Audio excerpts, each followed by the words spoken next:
Clip number 561۔ اس clip میں آپ قرآن پاک کی سورہ یوسف کی آیت نمبر 23 سے لے کر 24 تک کی تلاوت، ترجمہ اور تفسیر قرآن صراط الجنان سماعت فرمائیں گے۔ بسم اللہ الرحمن الرحیم۔ اللہ کے نام سے شروع جو نہایت مہربان رحمت والا ہے۔ وراودته التي هو في بيتها عن نفسه وغلقت الأبواب وقالت هيت لك قال معاذ الله إنه ربي أحسن مثواي إنه لا يفلح الظالمون۔ ترجمہ، اور وہ جس عورت کے گھر میں تھے اس نے انہیں ان کے نفس کے خلاف پھسلانے کی کوشش کی اور سب دروازے بند کر دیے اور کہنے لگی آؤ کہ تم ہی سے کہہ رہی ہوں۔ یوسف نے جواب دیا ایسے کام سے اللہ کی پناہ، بے شک وہ مجھے خریدنے والا شخص میری پرورش کرنے والا ہے، اس نے مجھے اچھی طرح رکھا ہے، بے شک زیادتی کرنے والے فلاح نہیں پاتے۔ هو في بيتها، وہ جس عورت کے گھر میں تھے، تفسیر صراط الجنان میں ہے۔ اس آیت اور اس کے بعد والی آیت میں اللہ تعالیٰ نے حضرت یوسف علیہ السلام کی انتہائی پاک دامنی بیان فرمائی ہے۔ آیت کا خلاصہ یہ ہے کہ حضرت یوسف علیہ السلام انتہائی حسین و جمیل تھے۔ جب زلیخا نے آپ علیہ السلام کے حسن و جمال کو دیکھا تو اس نے آپ علیہ السلام کے بارے میں لالچ کیا۔ حضرت یوسف علیہ السلام چونکہ اسی گھر میں رہائش پذیر تھے جہاں زلیخا رہتی تھی، اس لیے زلیخا نے موقع پا کر حضرت یوسف علیہ السلام کو ان کے مقدس نفس کے خلاف پھسلانے کی کوشش کی تاکہ وہ اس کے ساتھ مشغول ہو کر اس کی ناجائز خواہش کو پورا کریں۔ زلیخا کے مکان میں یکے بعد دیگرے 7 دروازے تھے۔ زلیخا نے 7 دروازے بند کر کے حضرت یوسف علیہ السلام سے کہا میری طرف آؤ، یہ میں تم ہی سے کہہ رہی ہوں۔ حضرت یوسف علیہ السلام نے اس کی بات سن کر فرمایا میں اللہ تعالیٰ کی پناہ چاہتا ہوں اور اسی سے اپنی حفاظت کا طلبگار ہوں کہ وہ مجھے اس قباحت سے بچائے جس کی تو طلبگار ہے۔ بے شک عزیز مصر کتفیر میری پرورش کرنے والا ہے اور اس نے مجھے رہنے کے لیے اچھی جگہ دی ہے، اس کا بدلہ یہ نہیں کہ میں اس کے اہل خانہ میں خیانت کروں، جو ایسا کرے وہ ظالم ہے۔ اس سے یہ بھی معلوم ہوا کہ نیکی کا بدلہ نیکی ہی ہونا چاہیے اور اپنے مربی کا احسان ماننا انبیاء کرام علیہ السلام کا طریقہ ہے۔ وَلَقَدْ هَمَّتْ بِهِ وَهَمَّ بِهَا لَوْلَا أَن رَّأَىٰ بُرْهَانَ رَبِّهِ كَذَٰلِكَ لِنَصْرِفَ عَنْهُ السُّوءَ وَالْفَحْشَاءَ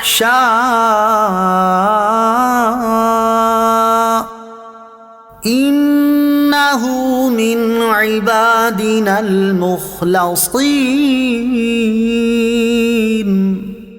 ترجمہ، اور بے شک عورت نے یوسف کا ارادہ کیا اور اگر وہ اپنے رب کی دلیل نہ دیکھ لیتا تو وہ بھی عورت کا ارادہ کرتا، ہم نے اسی طرح کیا تاکہ اس سے برائی اور بے حیائی کو پھیر دیں، بے شک وہ ہمارے چنے ہوئے بندوں میں سے ہے۔ وَلَقَدْ هَمَّتْ بِهِ، اور بے شک عورت نے یوسف کا ارادہ کیا۔ تفسیر صراط الجنان میں ہے یعنی زلیخا نے حضرت یوسف علیہ السلام سے برائی کا ارادہ کیا اور اگر حضرت یوسف علیہ السلام اپنے رب عز و جل کی دلیل نہ دیکھ لیتے تو انسانی فطرت کے تقاضے کے مطابق وہ بھی عورت کی طرف مائل ہو جاتے، لیکن حضرت یوسف علیہ السلام نے اپنے رب تعالیٰ کی دلیل دیکھی اور اس فاسد ارادے سے محفوظ رہے، اور وہ دلیل و برہان عصمت نبوت ہے۔ اللہ تبارک و تعالیٰ نے انبیاء کرام علیہ السلام کے پاکیزہ نفوس کو برے اخلاق اور گندے افعال سے پاک پیدا کیا ہے اور پاکیزہ، مقدس اور شرافت والے اخلاق پر ان کی پیدائش فرمائی ہے، اس لیے وہ ہر ایسے کام سے باز رہتے ہیں جس کا کرنا منع ہو۔ ایک روایت یہ بھی ہے کہ جس وقت زلیخا حضرت یوسف علیہ السلام کے درپے ہوئی اس وقت آپ علیہ السلام نے اپنے والد ماجد حضرت یعقوب علیہ السلام کو دیکھا کہ انگشت مبارک دندان اقدس کے نیچے دبا کر اجتناب کا اشارہ فرماتے ہیں۔ تنبیہ، ان آیات میں ذکر کیے گئے واقعے سے متعلق بحث کرنے سے بچنا ہر مسلمان کے لیے ضروری ہے، کیونکہ معاملہ اللہ تعالیٰ کے پیارے نبی کی عصمت کا ہے، اور بحث کرنا کہیں ایمان کی بربادی کا سبب نہ بن جائے۔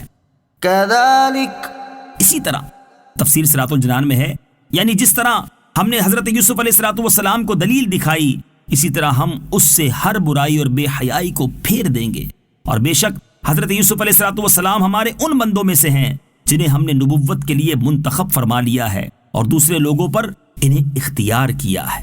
پاک دامن رہنے اور قدرت کے باوجود گناہ سے بچنے کے فضائل۔ احادیث میں پاک دامن رہنے اور قدرت کے باوجود بدکاری سے بچنے کے بہت فضائل بیان کیے گئے۔ ترغیب کے لیے 4 احادیث اور 1 حکایت سماعت کیجیے۔ نمبر 1، حضرت سہل بن سعد رضی اللہ تعالیٰ عنہ سے روایت ہے، نبی اکرم صلی اللہ تعالیٰ علیہ وسلم نے ارشاد فرمایا، جو مجھے اپنے دونوں جبڑوں اور اپنی ٹانگوں کے درمیان والی چیز یعنی زبان اور شرمگاہ کی ضمانت دے، میں اسے جنت کی ضمانت دیتا ہوں۔ دوسری حدیث حضرت عبداللہ ابن عباس رضی اللہ تعالیٰ عنہما سے روایت ہے، نبی کریم صلی اللہ تعالیٰ علیہ وسلم نے ارشاد فرمایا، اے قریش کے جوانوں، اپنی شرمگاہوں کی حفاظت کرو اور زنا نہ کرو۔ سن لو، جس نے اپنی شرمگاہ کی حفاظت کی اس کے لیے جنت ہے۔ نمبر 3، حضرت انس رضی اللہ تعالیٰ عنہ سے روایت ہے، رسول اللہ صلی اللہ تعالیٰ علیہ وسلم نے ارشاد فرمایا، عورت جب اپنی 5 نمازیں پڑھے اور اپنے ماہ رمضان کے روزے رکھے اور اپنی شرمگاہ کی حفاظت کرے اور اپنے شوہر کی اطاعت کرے تو جنت کے جس دروازے سے چاہے داخل ہو جائے۔ نمبر 4، حضرت ابو ہریرہ رضی اللہ تعالیٰ عنہ سے روایت ہے، حضور انور صلی اللہ تعالیٰ علیہ وآلہ وسلم نے ارشاد فرمایا، 7 افراد ایسے ہیں جنہیں اللہ تعالیٰ اس دن اپنے عرش کے سائے میں جگہ عطا فرمائے گا جس دن اس کے عرش کے سوا کوئی سایہ نہ ہوگا۔ ان میں ایک وہ شخص ہے جسے کسی منصب و جمال والی عورت نے اپنے ساتھ برائی کرنے کے لیے طلب کیا تو اس نے کہا کہ میں اللہ تعالیٰ سے ڈرتا ہوں